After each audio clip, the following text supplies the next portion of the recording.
Baxın, bu avtomobilin arxa sərnişin daşıma yerində maksimum 3 nəfərin daşına biləcəyi göstərilir. Bunun üçün istehsalçı zavodun təhlükəsizliyi də nəzərə alınıb, yəni bu sayaya uyğun. Amma bu saydan artıq məhz bu avtomobildə sərnişin daşınanda isə onlar birincisi mənzil başına gedərkən hamını narahat edəcəklər, komfort olmayacaq.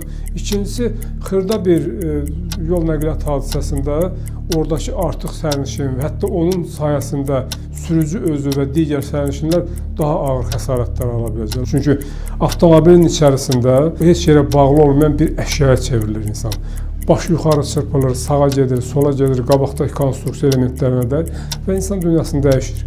Ona görə də sərnişin daşımanın təhlükəsizliyi yalnız o halda təmin oluna bilər ki, sərnişin yerlərinin sayına uyğun sərnişin daşınmasın. Mövcud qanunvericiliyin tələblərinə əsasən 12 yaşından kiçik uşaqlar nəzərə almadan nəqliyyat vasitəsinin texniki xarakteristikasında nəzərdə tutulduğundan artıq sayda sərnişin daşınması qadağandır.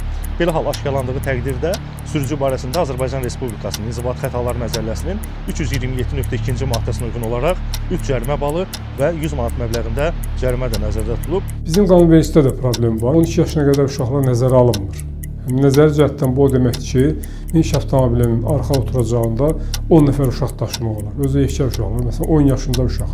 Amma təhlükəsizlik mülahizələrinə və komfort məsələsinə görə bu sizcə uyğundur? Yox. Arxada sərnişin yerlərinin sayından artıq 12 yaşına qədər uşaq varsa, bunun barəsində heç bir tədbir görülməz. Miniş avtomobillərinin qabaq sərnişin oturacağında uşaqlar xüsusi uşaq saxlayan qurğu olmadan daşına bilməz.